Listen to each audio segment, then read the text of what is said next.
you. Alright, so when I do my control arms, to get these bushings out, I'll take a bearing separator. I will put it on the top here, right around the rubber. And then this helps it push against the actual control arm versus pushing on the arm itself. It'll be pushing more direct on where the bushing sits. This doesn't have to be extremely tight, but you don't want it to fall off either. And then what this does is it becomes an area where this cup will sit like that, and then that'll have a spot for the bushing to press into. Now, this will go on here, just like that. This goes here, and then just to help spread this area, I use another piece of aluminum. I set it on here, and that just spreads the surface out on this cup. Now this kit I did buy from a shop that sells it. I'll put it in the link in the description.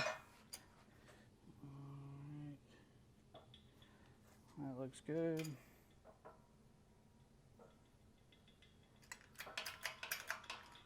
Let's see what happens. So as you can see, that bottom bushing's pushing through into the cup. It'll eventually fall. Everything will come crashing down, so you'll watch your toes. The height of the press, but then there it goes. So that's what I mean, watch your toes. There you go, your bushing's out. Alright, so line that up. And we start pressing.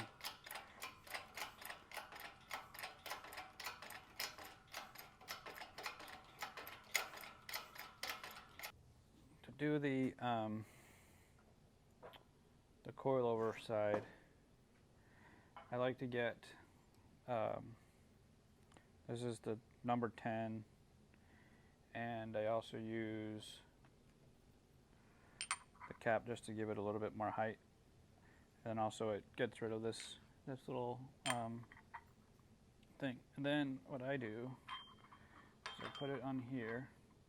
This number 10 fits in this cup here pretty much perfectly. So what I can do is put it in here like that. And then I get my little press thing, little piece of aluminum, inner bushing out of that, and then I rip the rubber and it will help push it through.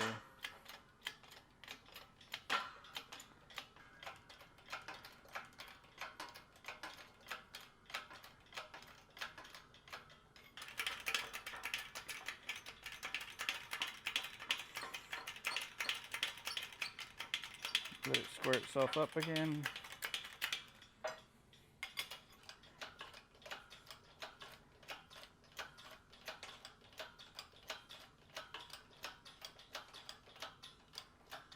And that's, that should be enough.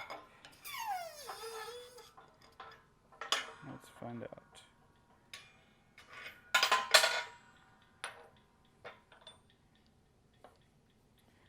So pull that off. Yep, that's enough. This could just be a socket also, but, and then this I put on here, put it there.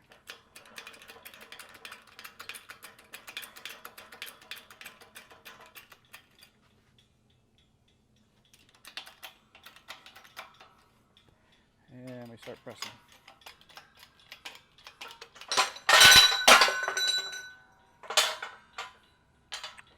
And that's how you know you're through. So, as you can see, that one's through.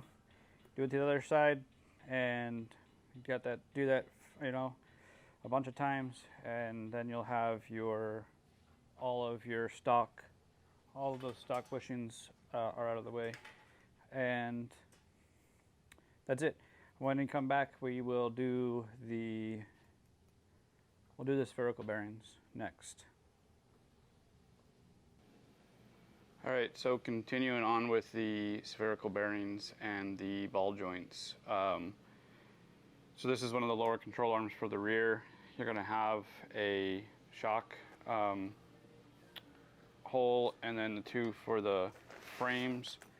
And then what I like to do is I freeze these bearings in the house freezer, so I keep them in a cooler when I'm in the garage. And then you'll see that you have, they are going to be labeled, so this is the rear, upper rear. So you got to know which side of the car this goes on. And then I'm going to do these ones will say rear shock. There's not really, it doesn't really matter, but it'll say rear shock. And then that's how you know which one this is for. Outside of that, it's pretty straightforward. You will need your clamp pliers and some more zip ties. I zip tie these back on when I'm done. And then you'll need a MAP gas torch to heat these up.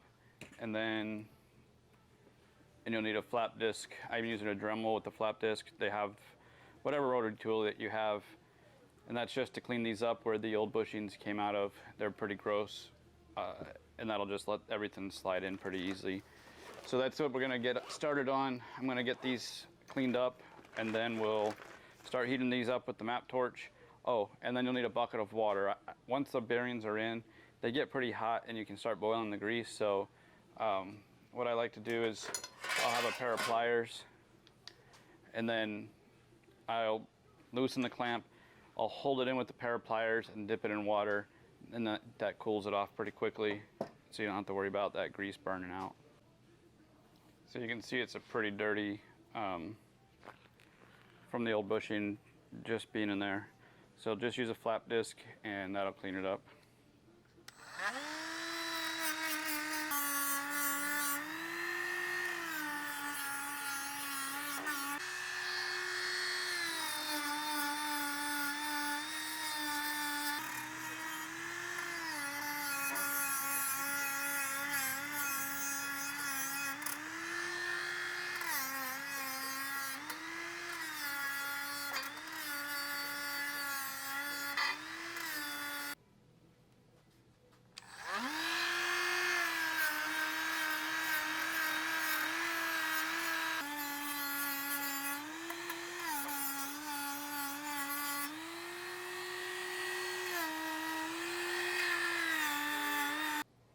All right, so once you've got it in the vise, you'll want to heat it up. I heat it up for 2 minutes and 30 seconds. I set a timer on my phone for 2 minutes and 30 seconds, and then I heat it up.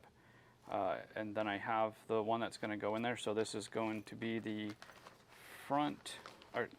the rear lower front. So let's start the timer and get the heating up.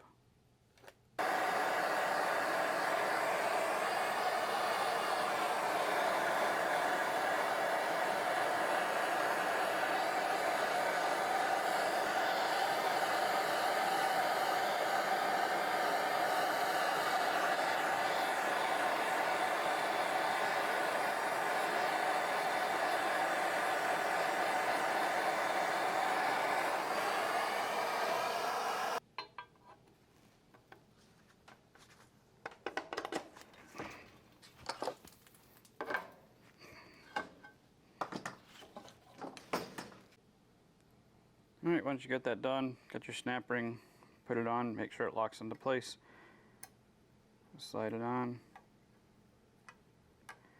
and move it around, make sure it's locked in there, and that's it. So I went ahead and did the other ones already on this.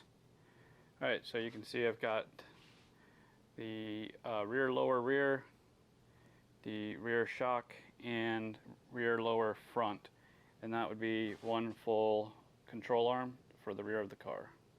I'm going to go ahead and knock out the other ones, the other rear lower, and I'll come back when I jump on the upper. So the upper control arms in the rear, you go by pretty much the same concept. Your rear arm is going to be the longer one, so you're going to be looking for the bearings that say rear upper rear, and that'll be for here. Rear upper front will be for here.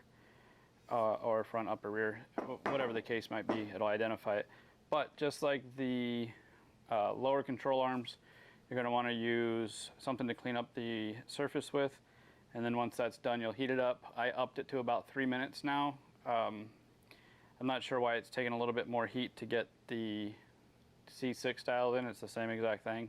In fact, I would think the C5 has a little bit more meat. So anyways, I cleaned them up, or I will clean them up, add 3 minutes of heat, then I'll drop in the frozen bearing and we should be good to go.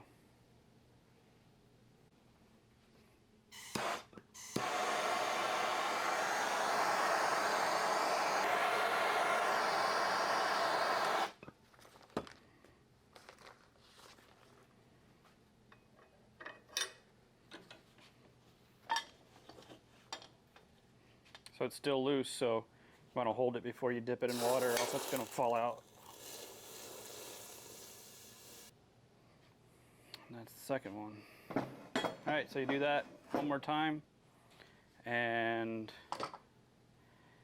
that'll be it. It'll be done. All right, this is the 27th take. I've got the bushings pressed out. I've got new ball joints in. I've got the new spherical bearings in. And this is my least favorite thing to do. It's just not fun. I don't know. It's like the work that you do so much of, it takes the longest time and you don't really see anything. And you never see it again because it's hidden in the car and it's important, but I hate doing it. Anyways, I'm not going to say that's the best way to do it. That's just the way that I do it, and it's the way that it works for me. So if there's a better way to do it, let me know in the comments, and maybe I'll do it your way next time, and it'll save me some time and everybody else some time. But until then, if you like freedom, be sure to subscribe, share, and comment, like, and share. Subscribe. We need subscribers, subscriptions. All right, okay. If you like freedom, you know what to do.